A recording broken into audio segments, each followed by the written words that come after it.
क्या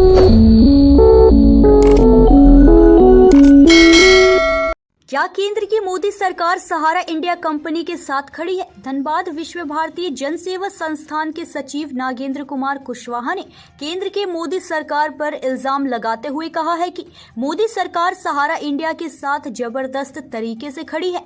सहारा इंडिया के ऊपर जो भी केस गरीब निवेशक कंज्यूमर फोरम या हाई कोर्ट में लगाया, इससे निजात दिलाने को खुद केंद्र सरकार सुप्रीम कोर्ट पहुंच गई है। और कितना सबूत चाहिए केंद्र सरकार और सहारा इंडिया के मिली भगत का। नमस्कार साथियों, मैं नागेंद्र कुमार कुशवाहा, राष्ट्रीय सचिव विश्व भारतीय जन सेवा संस्थान। साथियों, आज एक वीडियो मैं खास करके झारखंड, बिहार और अन्य राज्य जो सहारा से पीड़ित हैं उनके लिए बना रहा हूं और आपका ध्यान आकृष्ट करना चाह रहा हूं कि हम लोगों ने बार बार एक चीज का अंदेशा व्यक्त किया था कि केंद्र सरकार, मोदी सरकार, माननीय अमित शाह जी की सरकार जो है वो सहारा को लगातार संरक्षण दे रही है और सहारा को बचाने का काम कर रही है। अभी तक जो भी कार्रवाई हम लोग किए, बीच में अवरोध पैदा करने का काम भारत सरकार ने किया और उसका एक जीता जागता एग्जाम्पल जो है वो सहारा रिफंड पोर्टल है।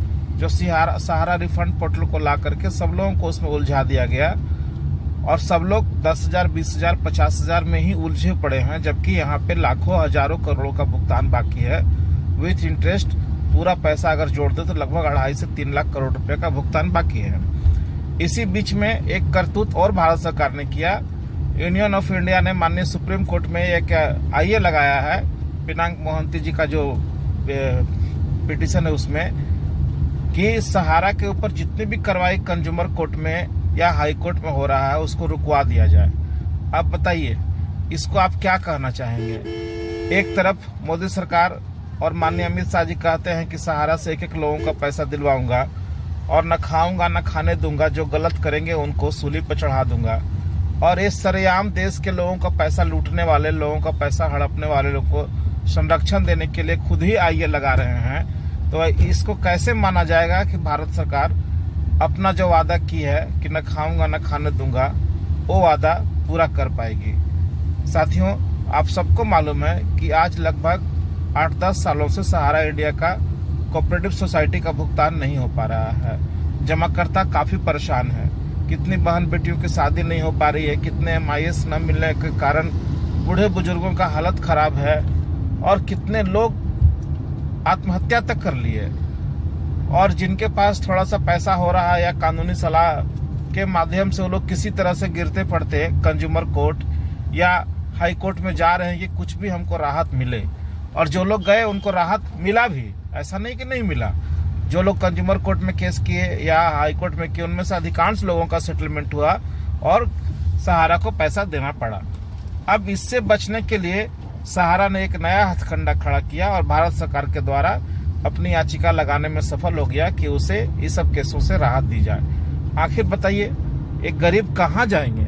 जो गरीब इतने पीड़ित हैं, इतने परेशान हैं अपने पैसे के लिए, किसी तरह से कर्ज लेकर के वो लोग कानूनी कार्रवाई में जा पा रहे हैं। जो लोग कानूनी कार्रवाई करने के लिए कंज्यूमर कोर्ट और हाई कोर्ट जाते हैं, उन्हीं को पता होगा कि वहां जाने में खर्च कितना आता है और कितना मुश्किल से लोग कोर्ट में अपना केस को खड़ा कर पाते हैं। कोर्ट कचहरी का जो हालत है कि इतनी लंबी सुनवाई चलती है, जल्द फैसला नहीं आता और उसके बाद फैसला आ भी जाता है तो भुगतान नहीं मिलता। सहारा जैसी फ्रॉड कंपनी फिर दूसरे जगह अपील कर देता है और अब उससे भी गरीबों को वंचित किया जा रहा है कि गरीब लोग high court, lower court, consumer court जा ही नहीं पाए। भला बताइए, इसको कैसे मान ले कि भारत सरकार गरीबों की सरकार है? इसको कैसे मान लें कि जो मोदी जी ने वादा किया था देश के लोगों से कि न खाऊंगा न खाने दूंगा और गरीबों की सरकार है, कैसे मान लें? तो साथियों, मैं आप सबसे यही अपील करना चाहता हूं कि आज हरियाणा में जिस तरह से भाजपा हार रही है, आने वाला टाइम में झारखंड में इलेक्शन है और उसके बाद बिहार का इलेक्शन है। झारखंड में भी क्यों न मोदी सरकार को एक सबक सिखा ही दिया जाए कि जब तुम सहारा के साथ खड़े हो तो सहारा वाले ही तुमको वोट देकर जितवा देंगे। हम लोग इस बार झारखंड में एंटी बीजेपी को वोट करें और इनको हराने का काम करें, न हम लोग वोट का बाइकाट करें और ना हम लोग वोट अपना जो है खराब करें। सीधे सीधे एंटी बीजेपी को वोट देने का काम करें, खास करके जितने भी सहारा पीड़ित कार्यकर्ता और जमा करता है। और ये आप सबको पता है कि झारखंड प्रदेश में जितना पैसा गया है सहारा में और जितने कंज्यूमर हैं सहारा के, वो काफी हैं सहारा को हराने के लिए। अगर हम सब मिलकर के सहारा के खिलाफ वोटिंग कर दें झारखंड में, तो ये कहीं का नहीं रह जाएगा और इनका सरकार दूर दूर तक यहाँ आ नहीं पाएगा। कौन आएगा कौन नहीं आएगा उससे मतलब नहीं है। मतलब इससे होना चाहिए कि जो गरीबों का पेट पे लात मार रहा है, जो गरीबों का मुंह से निवाला छीन रहा है और एक चोर कंपनी सहारा इंडिया के साथ खड़ी होकर के उसको बचाने का काम कर रहा है, वो ऐसे सरकार को झारखंड में नहीं आने देना है और अगला नंबर बिहार का होगा। तो आप तमाम साथी अगर मेरी बातों से सहमत हैं तो जरूर कमेंट करके बताएं कि क्या जो हम कह रहे हैं वो सही है या गलत है।